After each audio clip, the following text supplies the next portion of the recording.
Wata ka ba na, Barb? Aka na, wata ko na social work department. Wata ko na social work department. I'm the child of social work department. Anak ako ng social work department. Wata ko na social work department. Di ka na, wata ko na social work department.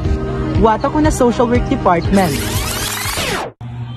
Alam mo ba kung ano yung phases of community organizing?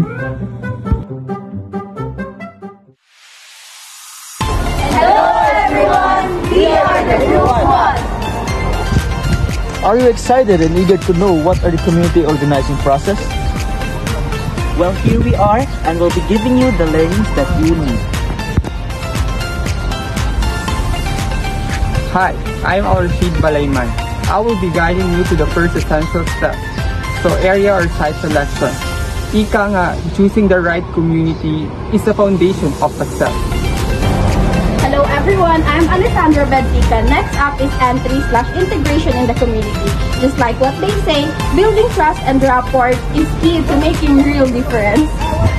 Hi everyone, I'm Marja Marilyn Jr. We then move to community study or social investigation. Here, we understand the community's needs, strengths, and opportunities. Identifying potential leaders is crucial for driving change. Hi, I am Adama Sandi, and today I will be discussing the base of spotting potential leaders. Hello, I'm Amira D. Abbas. The next phase is all about core formation. Here we will get to know how to bring together key leaders to build a strong team. Hi, I'm Siti Sharmi A. Gimba. On my part, we will talk and know about formation of community organization. Because building a structure to sustain our effort is very important in community organization. Hi, I'm Alaina Abay. We then come to the organizational and program project development. Here, you'll be aware of how we turn our vision into action with tangible projects.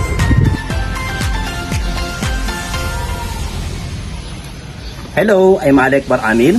Finally, we reached phase over the part where we reflect on our achievements and planning for the future.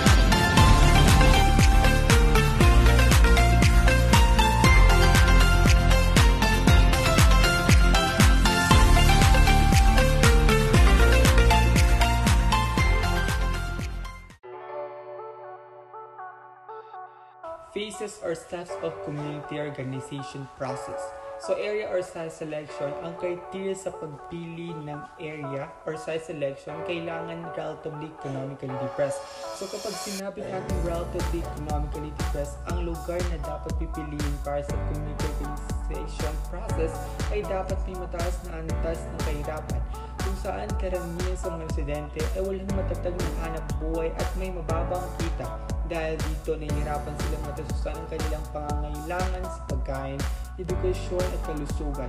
Kadalasang kulang din ang kanilang access sa mga serbisyong pangpubliko tulad ng mga hospital, paaralan at malinis na tubig at kuryente. So maraming nangyayaraan sa hindi matibay na tiraan na hindi maayos na sanitation. So ang pagpili ng ganitong lugar ay mahalaga, importante upang matulungan ang mga nangangailangan at maisulong ang pangmatagalang kaunlaran. Second is, it must have relative concentration of poor people. Ang isang lugar na may mataas na bilang na mahihirap na residente ay nangangahulugang marami ang nangangailangan ng tulong at suporta. Mas makakabuti kung ang community organizing ay sasagawa dito sa mga ganitong lugar upang mas maraming tao ang mag-benefit makinabang sa mga program na pangkaunlaran tulad ng livelihood, education at services na panlipunan. So, by this way, sa mga ganitong paraan, mas matutugunan ang mga pangunahing pangangailangan ng komunidad at matutulungan silang magkaroon ng mas maayos na pangkabuhayan at kinabukasan. Number 3 na criteria for area and site selection is that there is no strong resistance from the community. Ibig sabihin nito, hindi dapat matindi ang pagtuto ng mga residente sa community organizing efforts na ginagawa ng social worker. Kung may masyadong malakas na resistance, maaaring mahirapan ang mga social worker or community organizer na ipatupad ang mga programs at projects. So, mas mahina, mas better kung ang isang community ay open sila sa changes at handa silang makipagtulungan upang mas mapabilis at maging epektibo ang kanilang inilunsad na initiative para sa kanilang pag-unlad. So, the last criteria for area or site selection is there must be no serious peace and order problem not unless the situation really calls for it. Ibig sabihin, hindi dapat masyadong magulo o delikado ang lugar pagdating sa kapayapaan at kaayusan, maliban na lang kung kinakailangan tugunan ang sitwasyon. Kung may matinding sigalot o banta sa securities, maaaring mahirapan ang mga community organizer na gumawa ng efforts na may sasagawa ng maayos at ligtas. So the next for the area and site selection is a methodology. So upang matiyak ang tamang pagpili ng lugar, kailangan gawin ang mga sumusunod na iba. So first is pagbisita or observation sa isang community o lugar. So obserbahan ang kalagayan ng isang community, kabilang ng aspeto, panlipunan, pang-ekonomiya at pang-politics. So alamin din ang mga location, environment, and attitude of the residents. The next one is the pagsasagawa ng formal interview. So magipag-usap sa mga resident at mga pangunahing tao sa isang community upang malaman ang kanilang mga pangangailangan at pananaw. Then for the third, for the methodologies, magkikipag-ugnayan sa mga official na lokal na pamahalaan at iba pang institusyon. So makipaggawa ng coordination sa mga barangay official, kinatawan ng gobyerno, mga government organization at maging sa mga simbahan upang mabatuan ng mas malawak ng komisyon tungkol sa lugar. Then, fourth naman is pangalap ng data mula sa iba't ibang mapagkukuhanan. So, gumamit ng mga opisyal na ulat mula sa mga agency ng government at private sector, development plans, talaan ng social worker at iba pang mga pamahalagang documents upang magkaroon ng detailed understanding sa community. So, ang tamang pagpiling ng lugar ay important upang masigurong effective at magiging matagumpay ang community organizing efforts at tunay na makakatulong sa mga nangangailangan.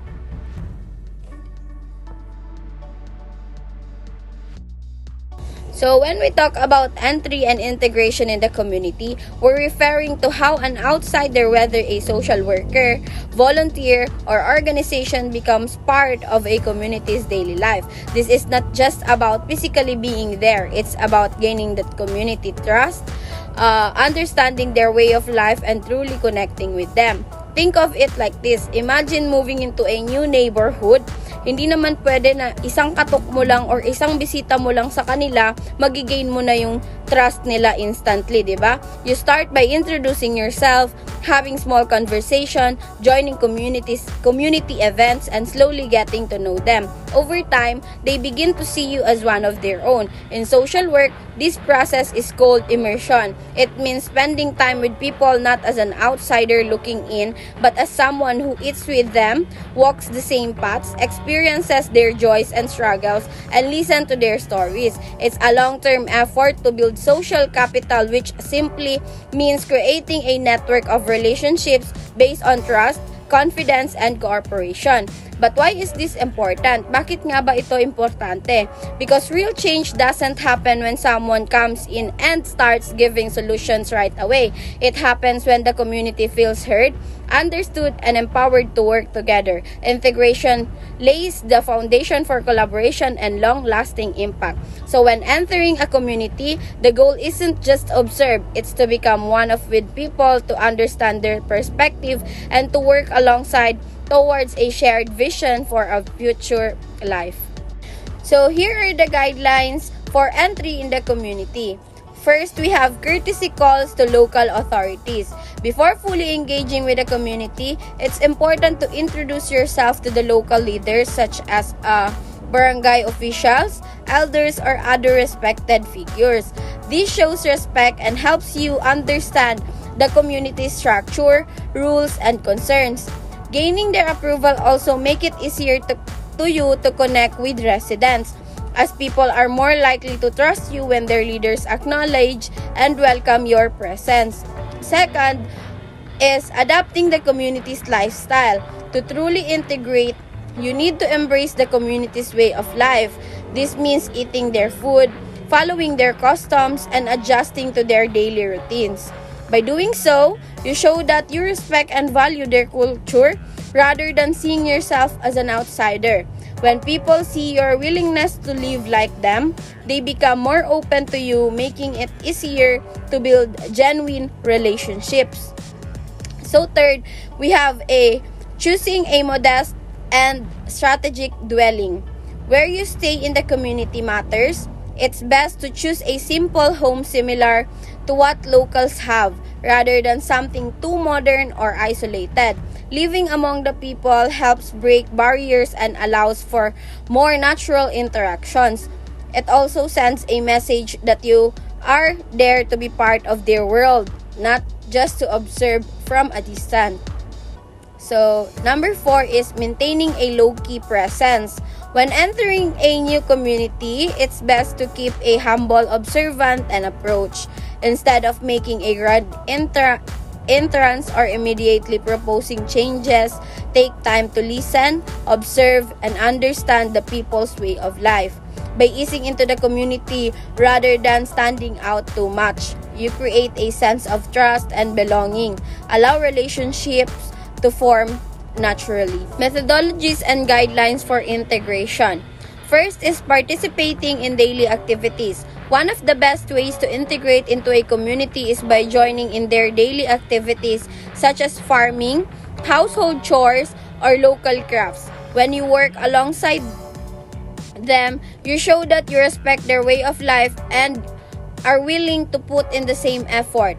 This shared experience builds trust and makes people more comfortable with your presence. Second is conducting house-to-house visits. Going from house to house allows you to personally introduce yourself and have one-on-one conversation with community members. This approach makes interactions more personal and meaningful, helping you understand their needs, concerns, and perspective. It also shows that you are genuinely interested in getting to know them, rather than just observing from a distance. Third is engaging with people in common gathering areas. Spending time in places where the community naturally gathers like markets, sari-sari stores, or town plazas, giving you a chance to interact formally with different people. These casual conversations are important because they help establish relationships, naturally allow you to experience the community's social dynamics firsthand. So, fourth is attending social events.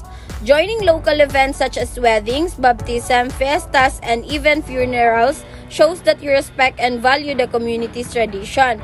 These gatherings are opportunities to connect with more people, understand their customs, and strengthen relationship in a natural and meaningful way. Being present during the both celebration and difficult times help foster a deeper sense of belonging. Fifth is displaying good character and religious involvement. Acting kindness,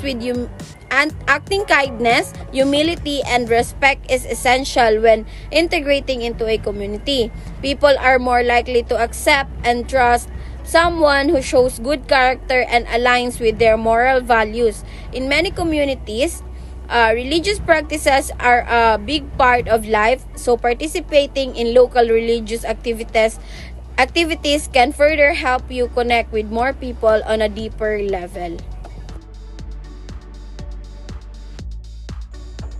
Hello everyone, I am RJ Malibin Jr. So this is the continuation of our report. My topic is all about community study or social investigation.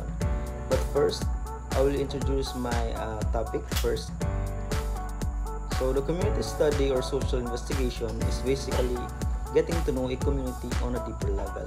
So hindi lamang siya basta pagpunta sa lugar and asking people about their problems. It's about systematically collecting data para mas lalo pa nating maintindihan yung way of life, struggles, and strengths nila. So think of it like a background check before doing any project. So you can just assume na ito yung problem nila. Kailangan mong mag-research and validate kung ano talaga yung situation para hindi magmukhang out of touch yung interventions. So next is importance of social investigation in community development. So dito, hindi pwedeng guesswork lang kapag gumagawa ng community programs. Kailangan ng solid data and real insights para sure na ang gagawin solutions ay may impact at hindi masayang ang resources. So through social investigation, malalaman kung ano talaga ang major issues ng community at kung sino ang pinaka-apektado.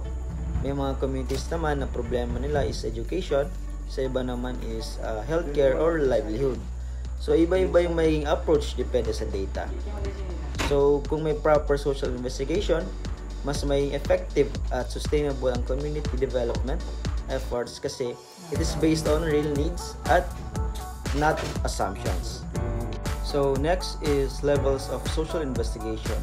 So para sa ating number 1 sa levels of social investigation is the preliminary social investigation or PSI. So bago pumasok sa community, magre-research muna si social worker using secondary sources like government reports, past studies or records. So dito parang getting to know stage pa lang, walang direct interaction sa community. More on collecting background info muna. So para sa kanyang output is tentative community profile or TCP. So parang draft profile ng community based on initial research pero hindi pa final kasi wala pang actual validation. So number 2 is social investigation or SI. So dito na yung immersion phase, meaning nandun na mismo si social worker sa community. And this time, kino-confirm at pinapalalim palalo yung data from PSI by observing, interviewing, and interacting with the people. So mas nagiging realistic and updated yung info kasi first hand na. So para sa kanyang output, validated community profile or VCP. So mas detailed and accurate na community profile kasi based na siya sa actual experiences and interaction. Plus, nalalaman na rin sino yung mga key stakeholders na importante sa community development. For our last one, number 3 is deepening of social investigation. Dito, hindi na lang si social worker yung gumagalaw, pati na rin yung mga tao sa community na nagiging involved na rin. So they start to understand their own situation and mag-use sila ng data to make their own solution. It's like they're now empowered to make decisions for their community. So para sa kanilang output, operational community profile or OCP. So ito na yung final legit profile ng community na ginagamit as basis for action plans. So like sila na mismo yung nagde-decide kung anong next step ang gagawin para ma-improve yung situation nila.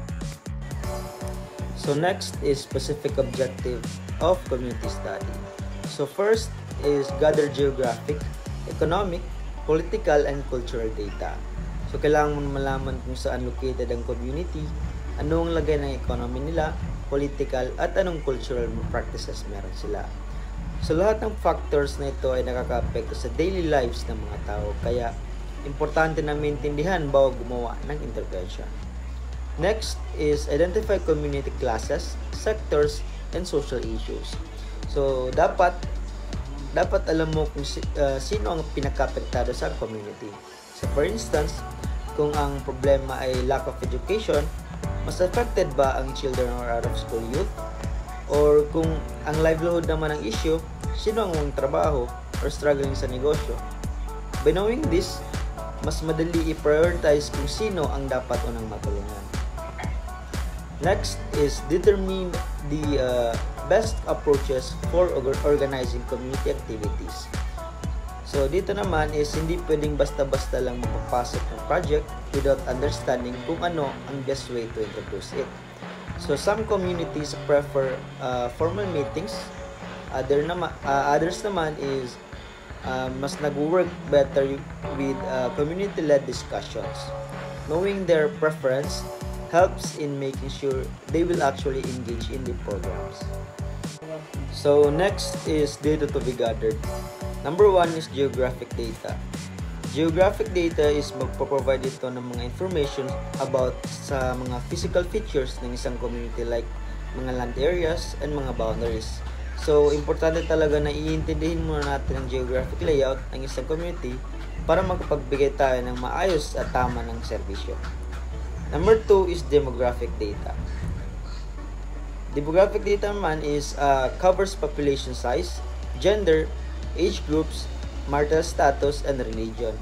So, this helps in understanding kung sino-sino ang mga nasa community at ano ang kanilang mga needs. So, for example, if majority ng community ay bata, education and child welfare programs ang priority. Number 3 is economic and employment data. Data is about income levels, poverty rate, and available job opportunities para malaman kung may stable income sources ba yung mga tao. So kung mataas ang unemployment, baka ang kailangan nila ay livelihood programs or job training. Number 4 is social data. Dito naman is it includes housing conditions, healthcare access, education, and other social services. So malalaman dito kung sapat bang facilities at programs sa community o kung may gaps na dapat punan. So next is political system and social structures. So ito na yung sino yung mga namumuno sa community at paano sila nagde-decide. Understanding the governance system helps in coordinating with leaders para mas mabilis ang implementation ng projects. So last one is social systems. Dito naman is yung mga existing NGOs, cooperatives, or support groups that are already working in the area. Na instead of starting from scratch, pwede silang makipag-collaborate sa mga existing efforts para mas efficient. So next is the methodology and guidelines. First is the interviews. Number 1 is the fact-finding meetings. So these are the formal discussions with representatives from various community sectors. Usually, ito na yung mga barangay leaders, school heads, or healthcare workers ang interview para nga makakuha sila ng mga structured insights tungkol sa major issues ng community. So second is the informal and social gatherings, house-to-house calls. So mas casual ito na approach kasi nga normal na usap lang with the locals, parang chika lang para mas comfortable sila mag-share ng mga personal experiences. Minsan mas effective ito kaysa sa formal meetings kasi nga mas relax ang mga tao. So next is the observations. Number 1 is the pure observation. Dito, you just watch how people interact and live their daily lives without directly participating. So halimbawa, paano ang traffic flow? Ano ang mga ginagawa ng mga tao sa public spaces? Minsan naman is may insights na makukuha sa mga simpleng observation lang. Next is the participant observation. So this is the actively engaging in community activities para mas maramdaman ang real life struggles nila.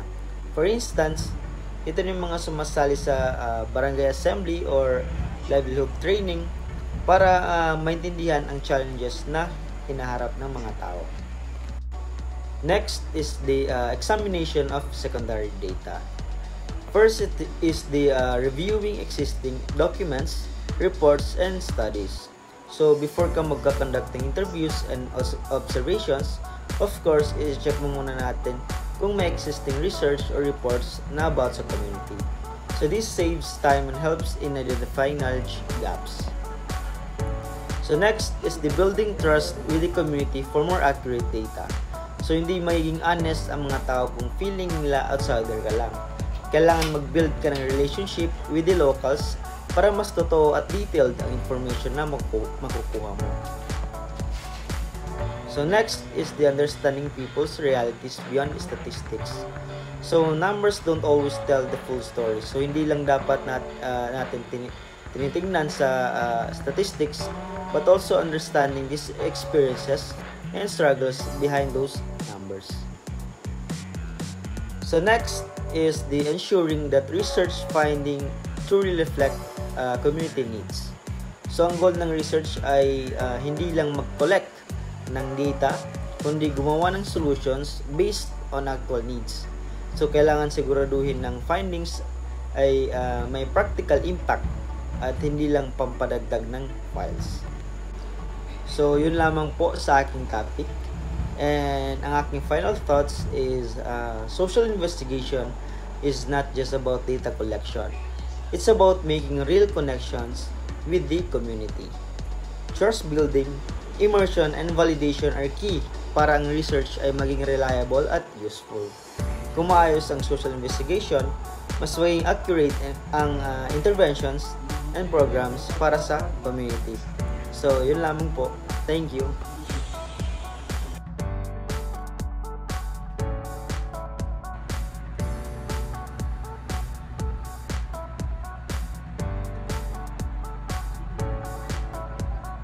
Good day everyone, I am Adam Nadim and I will be the one to discuss the phase of spotting potential leaders.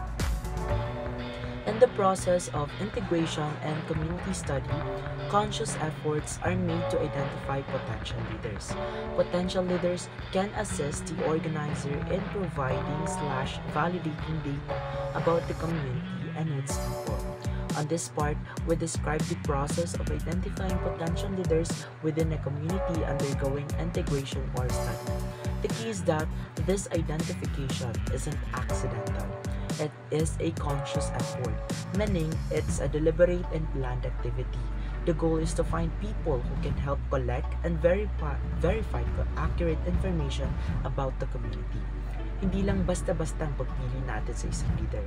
Katulad na lamang ng pag-elect natin ng classroom officers, may criteria ay dapat isang leader ang mataas posisyon sa isang group or community. Spotting potential leaders is not an easy job. Therefore, in a start of mission, the organizers are keeping an eye on a number of potential leaders of the community leaders. The organizers can assess the abilities and willingness of each potential leader to work for change through their involvement in the different community activities and mobilizations. This part acknowledges the difficulty of identifying potential leaders within a community. It highlights the process isn't a simple task. It requires a proactive effort even from the very beginning of the community integration process.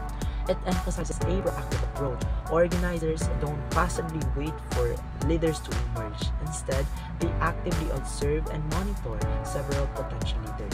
This observation focuses on two key aspects: abilities and willingness. Abilities, the organizers evaluate the skills and capabilities of potential leader. This could include things like communication skills, organizational skills, problem-solving abilities, and experience in community work. Willingness, just having the skills isn't enough. The organizers also assess the individual's commitment and desire to contribute to positive change within the community. Are they willing to dedicate time and effort to community initiatives? The process involves observing the potential leaders' participation in various community activities and mobilizations.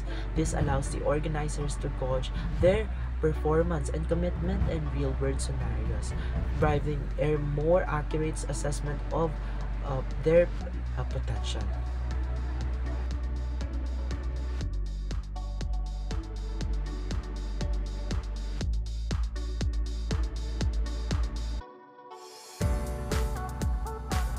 Criteria for such leaders. So, meron tayong 8 criteria.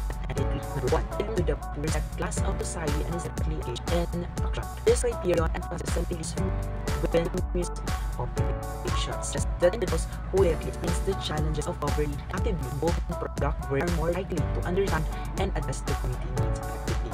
This also ensures representation and inclusivity. Number 2, well-respected member of the community and has relatively wide influence. This criterion highlights the importance of social standing and influence. A respected individual and will likely have their trust and support of the community, making it easier to implement changes and initiatives. Wide influence means their voice carries weight and can motivate others.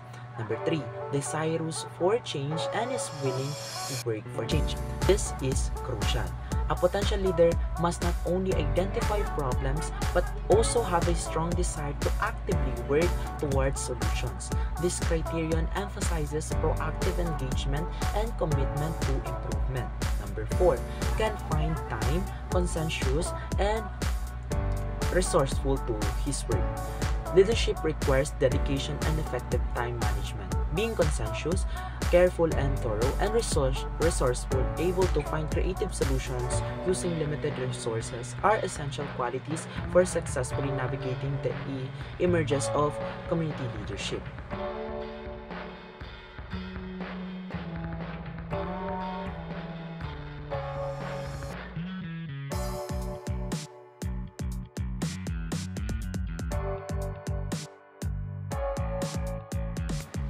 Number 5, must be able to communicate effectively.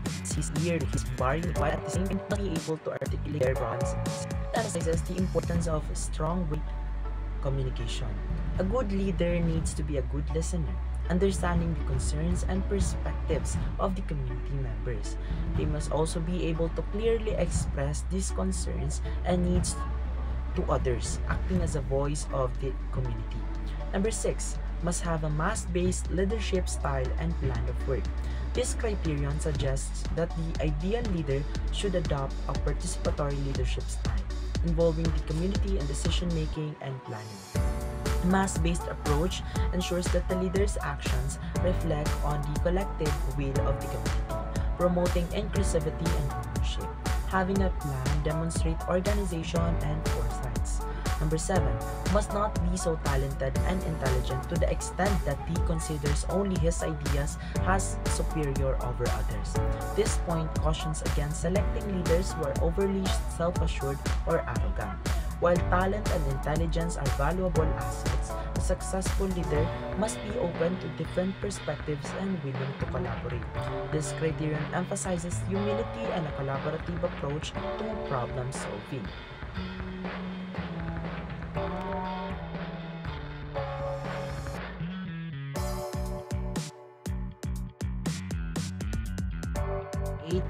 As is necessary, he must not mention the local council. It's a preference for senators who not be part of the government or administrative body. The reason for this is to avoid potential conflicts of interest or to foster a very grassroots-driven leadership.